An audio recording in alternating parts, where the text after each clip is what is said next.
एकीकडे देवाय आपल्या प्रेमाला, आपल्या जीवाला, आपल्या विरजाला घेऊन भारतात परतत होता, तर दुसरीकडे करण हळूहळू तिच्या आयुष्यात, तिच्या कुटुंबात प्रवेश करत होता. प्रेमाचा वणवा सगळीकडे नुसता पेटत होता. सगळं राखराख होणार होतं. कसे कोण वाचणार होतं, सगळेच मरणार होते. सगळेच प्रेमाचे समर पेटले हे. इश्काचा यलगार जाहला हा, मांडीला गेला रक्तरंजित खेळाचा सारीपाट. सांग नियती, प्रेमाचा हा डाव कुणी जिंकणार, कुणी हरणार? दूर कुठेतरी एक फोन वाजत असतो. एक व्यक्ती, सर, रमेशचा पत्ता लागला. तसा समोरच्या व्यक्तीच्या डोळ्यातून अंगार बरसू लागला. रमेश? 2 दिवस विरजाचा आतापता नसतो, त्यामुळे विरजाच्या घरातले आणि करण सगळेच हवालदिल झालेले असतात. खूप प्रयत्न करून पण विरजा कुठेच मिळत नाही म्हटल्यावर सरते शेवटी ते पोलीस स्टेशनमध्ये विरजाच्या हरवण्याची रीतसर तक्रार नोंदवतात. नेहमीप्रमाणे पोलीस स्टेशनमधून आम्ही तपास करतो, काही समजलं तर तुम्हाला तसं कळवतो, असं उत्तर देऊन त्यांची बोळवणी केली जाते. त्यांना आता कळत नसतं पुढे काय करायचं. वाट बघण्याशिवाय त्यांच्याकडे दुसरा पर्याय होता तरी काय. मदतीच्या आशेने करणने शेवटी किंजलच्या बिग ब्रोला म्हणजेच देवाय कार्तिक ठाकूरला किंजल नाही नाही म्हणत असताना सुद्धा फोन लावला. पण देवाय त्याच वेळी मुस्काटमध्ये विरजाला शोधण्यात वेडापिसा झाला होता. वारंवार करणचे कॉल कट करत होता. सर्दी शेवटी वैतागून त्याने करणला ब्लॉगच करून टाकले. मिस्टर ठाकूरच्या नो रिस्पॉन्समुळे जो आशेचा शेवटचा किरण करणला दिसला होता, तो पण आता नाहीसा झाला होता. आता पुढे काय करावं, विरजाला कुठे शोधावं, करणला काहीच कळेना. कुठलाच मार्ग सापडेना. ती परत मिळेल की नाही मिळेल या विचारांनी त्याचा जीव नुसता तिळतिळ तुटत होता. रात्र तिच्या चिंतेत रडून डोळे लाल झाले होते. त्याच्या दुर्दैवाने जेव्हा त्याला प्रेमाचा अर्थ समजला तेव्हाच ती दूर गेली होती त्याच्यापासून. पण तरी तो परत हिमतीने स्वतःला उभा करीत होता.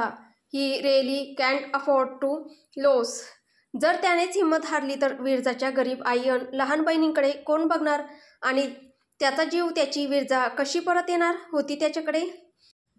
ही can't give up, just can't give up on his love on हर.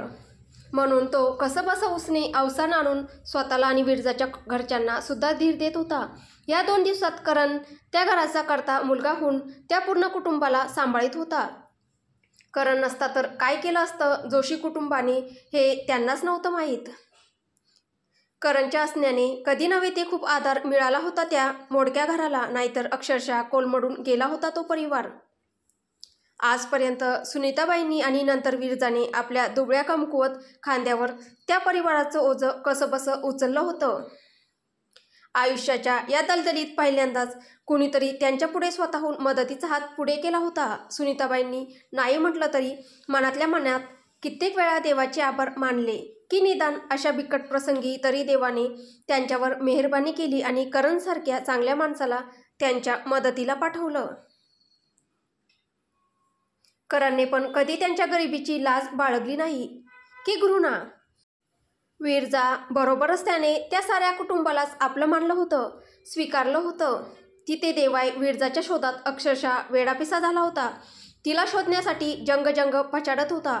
तिच्यासाठी साऱ्या दुनियेशी, जागतिक नेत्यांशी, ह्युमन ट्रॅफिकिंग मधल्या अंडरवर्ल्ड माफियांशी प्रसंगी 2-2 हात करत होता. आर्थिक, राजनैतिक आणि त्याचबरोबर गुन्हेगारी जगताबरोबर सगळ्याच पातळीवर तो एकटा लढत होता आणि प्रसंगी पुरूनही उरत होता त्या सगळ्यांना. अर्धी लढाई तर त्याने जिंकली होती, पण अजूनही बरीचशी बाकी होती आणि त्यासाठीच तो सज्ज होत होता. तरी ते करण हळूहळू एक पाऊल विरजाच्या आयुष्यात, तिच्या कुटुंबात घट्टपणे रोवित होता. विरजाचं आयुष्य मात्र तिच्या नकळत त्या दोघांच्या तळहाताच्या भविष्य रेषेत मांडलं जात होतं. कुंडलीतले राहू, केतू, गुरु, मंगळ सगळेच ग्रह त्यांच्यापुढे नतमस्तक झाले होते. पण नीती आणि वेळ ती कधी कोणाला चुकली आहे. मग हे सगळे कसे सुटतील त्या फेऱ्यातून. सगळ्यांचीच आहुती चढणार होती या अग्निहोत्रात. अग्नेय स्वाहा अग्नेय इदम नामम प्रजापतये स्वाहा प्रजापतये इदम नामम. स्थळ मुस्काट, ओमान. आज तब्बल 2 दिवसांनी देवाय विरजाला घेऊन मुस्काटवरून भारतात परतत होता. खूप काही घडलं बिघडलं होतं या 2 दिवसात. देवाच्या आयुष्यात परत प्रेमाच्या आशेने जन्म घेतला होता. खूप खूप छान वाटत होतं त्याला आपल्या विरजाला परत मिळून. आज त्याची जान परत त्याच्या आयुष्यात त्याच्यासमोर त्याच्याजवळ अगदी श्वासांच्या अंतरावर होती. आपल्या प्रेमाच्या तुटलेल्या मोत्याच्या माळेतला हरवलेला एक एक मोती परत एकदा नव्याने गुंफून हृदयाच्या शिंपल्यात जपून ठेवायची दिवा स्वप्ने रंगू लागला होता तो.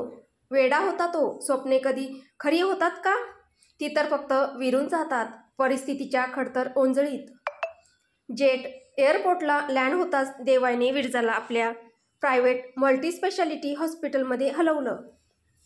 हॉस्पिटल कसलं ते एक भलं मोठं 5 स्टार हॉटेलच होतं जणू. सगळ्या सुविधांनी सुसज्ज. हॉस्पिटलचा टॉप फ्लोअर नेहमीच ठाकूर फॅमिलीच्या मेडिकल गरजांसाठी राखीव असायचा. विरजा तिथेच ॲडमिट होती. हॉस्पिटलची रूम तर ती वाटतच नव्हती. भला मोठा मास्टर बेडरूम, स्वतःचं किचन, मोठी सुंदर बाल्कनी, सेपरेट लिफ्ट. पूर्ण फ्लोअरवर फक्त 3 ते 4च रूम होत्या. फक्त न फक्त ठाकूर फॅमिलीसाठीच राखीव. सगळी मेडिकल टीम इथे विरजाच्या सेवेसाठी 24 तास हजर होती. देवाय खरंच विरजाची खूप काळजी घेत होता. तिच्या लहान सहान गोष्टीकडे त्याचं खूप लक्ष होतं. तिला त्या रूममध्ये व्यवस्थित सेटल करून तो ठाकूर एम्पायरच्या सिक्रेट बेसवर गेला, जिथे त्याची इंटेलिजन्स टीम आधीपासूनच त्याची वाट बघत होती. भारतात पोहोचला तरी देवाई जरासाही स्वस्थ बसला नव्हता. कसा बसू शकत होता तो तांडव जे आता माजणार होते? देवाई कार्तिक ठाकूर नुसतं एका व्यक्तीचं नाव नव्हतं, नुसतं एका बिझनेसमॅनचं नाव नव्हतं, तर ते नाव होतं एका दहशतीचं, एका अमाप क्रोधाचं, त्या अमाप क्रोधातून उसळलेल्या एका अपार कोऱ्याचं. तो चांगला तर चांगला, पण वाईट असला तर त्याच्यासारखा वाईट तोच. विरजाच्या रूमच्या बाहेर पडताच इतके दिवस विरजाच्या सहवासात असलेलं त्याचं ते सौम्य, काळजी करणारे सेन्सिटिव्ह रूप कधीच रौद्रावतारमध्ये परिवर्तित झालं होतं. त्याच्या त्या शांत निर्विकार चेहऱ्याच्या पाठीमागे एक महाभयंकर महाप्रलयकारी ज्वालामुखी उसळत होता, जो आता तांडव घेऊन येणार होता या शहरावर, या देशावर आणि या जगावर. अगर यह दुनिया भूल गई है कि देवाई कार्तिक ठाकुर कौन है, क्या है, तो उनको याद दिलाया जाएगा, बराबर बाखूबी से याद दिलाया जाएगा. सबका हिसाब होगा यहाँ पर, सबका हिसाब होगा, कोई नहीं छूटेगा, अब मचेगा तांडव. स्थळ ठाकूर एम्पायर सिक्रेट बेस. दणदण पावले टाकत त्या साऊंडप्रूफ कॉन्फरन्स रूममध्ये येत होता तो. ठाक ठाक ठाक ठाक ठाक ठाक ठाक ठाक. त्याच्या बुटांच्या प्रत्येक ठोकरीने तिथे उपस्थित असलेल्या सगळ्यांच्याच काळजात धडकी भरत होती. ही इज कमिंग, देवाई कार्तिक ठाकूर इज कमिंग. त्याच्या तिथे पोहोचण्याच्या अगोदरच त्या साऊंडप्रूफ रूममध्ये सगळेच हजर होते. राणा, जॉन, जोसेफ, सितारा सिंग, त्याची संपूर्ण इन्शॉर आणि इंटेलिजंट टीम आणि जगातल्या विविध कोपऱ्यात सायलेन्सर लावलेल्या ऑटोमॅटिक गन्स हातात घेऊन हात लावून बसलेले स्निपर्स. देवाईने जेव्हा विरजाला किडनॅप करणाऱ्या ह्युमन ट्रॅपिंग चेनची सगळी इन्फॉर्मेशन काढायला सुरुवात केली, तेव्हा त्याला कळलं विरजा एका छोट्या मोठ्या गुन्हेगारांच्या हातात सापडलीच नव्हती. ती शिकार झाली होती ती एका भल्या मोठ्या अब्जोवधी उलाढाल असलेल्या फ्रेश माफियांच्या, द 8 मोस्ट प्रॉफिटेबल कॉर्पोरेट बिझनेसमची. ही ह्युमन ट्रॅफिकिंग चेन केवळ रमेश किंवा मुंबई मस्तक मधल्या छोट्या मोठ्या प्याद्यापर्यंतच मर्यादित नव्हती. ती तर शाळेच्या बाहेरच्या पानटपरीवाल्यापासून ते विविध राजकीय नेत्यांपर्यंत, टॉप फिल्म स्टार्सपासून ते देशातले परदेशातले काही टॉप 10 नामांकित उद्योगपतीपर्यंत, मंत्रालयातल्या प्यूनपासून भोंदू बाबांपर्यंत, मुंबईच्या कामाठीपुरापासून ते सौदी अरेबियापर्यंत, कोलकात्याच्या सोनागाचीपासून ते मॉस्कोपर्यंत, मंत्री संत्री, चोर सिपाई, all were the part of this bloody dirty game. It was just a pure damn golden business. गंदा था लेकिन धंधा था वो, और बहुत ही फायदे का धंधा था वो. आणि त्यांच्या ह्याच धंद्याची त्यांच्यासकट राखरांगोळी करायचं ठरवलं होतं. देवाय कार्तिक ठाकूरने नकळत का होईना त्यांनी त्याच्या जीवाला हात लावला होता. मग असा कसा सोडवू शकत होता तो त्यांना? देवायच्या आयुष्यात चुकीला माफी कधी नव्हतीच आणि तिच्या बाबतीत केलेल्या चुकीला तर नाहीच नाही. लाईफ में कुछ भी करने का, लेकिन ठाकूर के हार्ट को कभी हर्ट नहीं करने का. रूममधल्या त्या भल्या मोठ्या भिंतींवर त्या क्षणी अनेक मॉनिटर्स चालू होते. जगातल्या विविध लोकेशनवर सेट झालेले टार्गेट्स सेट झाले होते. स्निपर्स गन्स घेऊन रेडी होते आपापल्या लक्ष्याला भेदायला. फक्त देवायच्या एका होकाराची वाट होती. देवायने मुंबईपासून मुस्काटपर्यंत पसरलेल्या त्या सगळ्या टार्गेट्सकडे क्षणभर तिरस्काराने बघितले आणि एकच वाक्य निघालं त्याच्या तोंडातून, किल देम ऑल. धडाधड त्या सायलेन्सर लावलेल्या गन्समधून गोळ्या निघाल्या आणि आपल्या लक्ष्याचा भेद घेत त्यांच्या छाताडात घुसल्या. न आवाज, न धमाका, न चूस, ऑनली डेथ. ध्यानीमनी नसताना एक अर्ध्या तासात देशात परदेशात हजारो लोक अचानक जागच्या जागी कोसळली गेली होती. अचानक काय झालं कोणालाच कळत नाही. मग जो गोंधळ उडाला त्याचं वर्णन करणं जवळजवळ अशक्यच होतं. Mumbai, Delhi, Bangalore, Kolkata, Muscat, Moscow, Nepal, 5 star hotel ते बिअर बार, झोपडपट्टीतल्या त्या कळकट मळकट झोपड्यांपासून ते आलिशान बंगल्यातल्या त्या पॉश रूमपर्यंत. लग्नाचे मंडप ते भर ट्रॅफिकचा रस्ता. कुठे नवरदेव भर वरातीत मारले जात होते, तर पेस्ट्री पार्ट्यामध्ये अभिनेते, तर गाड्यांमध्ये नेते. ह्युमन ट्रॅफिकिंग बिझनेसशी संबंधित गुंड माफियांची तर सरळ सरळ कत्तल करण्यात येत होती. देवायची टीम आणि परदेशी कॉन्ट्रॅक्ट किलर्स कोणालाच सोडत नव्हते. का मारलं, कोणी मारलं, कशासाठी मारलं कोणालाच माहीत नाही. या ह्युमन ट्रॅफिकिंगशी, विरजाच्या किडनॅपिंग आणि सेलिंगशी गुप्तपणे किंवा उघडपणे संबंधित असलेल्या त्या डर्टी बिझनेसमनमधल्या 4,500 ऑफिशियंट एम्प्लॉईजना त्यांच्या आयुष्यातून अचानक विदाऊट नोटीस फायर करण्यात आलं होतं. त्यांना अक्षरशः काढून टाकले होते. जग सुन्न झालं होतं त्या सो कॉल्ड सभ्य प्रतिष्ठित समाजासाठी आदरणीय असलेल्या असंख्य लोकांच्या मृत्यूमुळे. पण खरं सत्य कुठे माहीत होतं जगाला अजून? सिक्रेट बेजच्या त्या रूममध्ये उपस्थित असलेले सगळेजण हा सगळा नरसंहार बघून हादरून गेले होते. श्वास रोखून ते या रक्तरंजित सुडाचे साक्षी होत होते. त्यांच्यातल्या प्रत्येकाला रक्त, खून हे काही नवीन नव्हतं.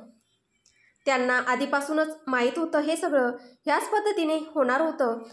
तरी पण ह्या नरसंहाराने बाहेरच्या जगाबरोबर त्यांनाही मुळासकट हलवून टाकलं होतं. इतक्या मोठ्या प्रमाणातला रक्तपात ते पहिल्यांदाच बघत होते.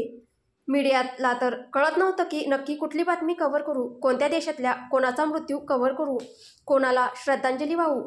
असंख्य गन्सच्या समोर लावलेल्या त्या हजारो मिनी कॅमेऱ्यातून देवाय तो सगळा थरार बघत होता.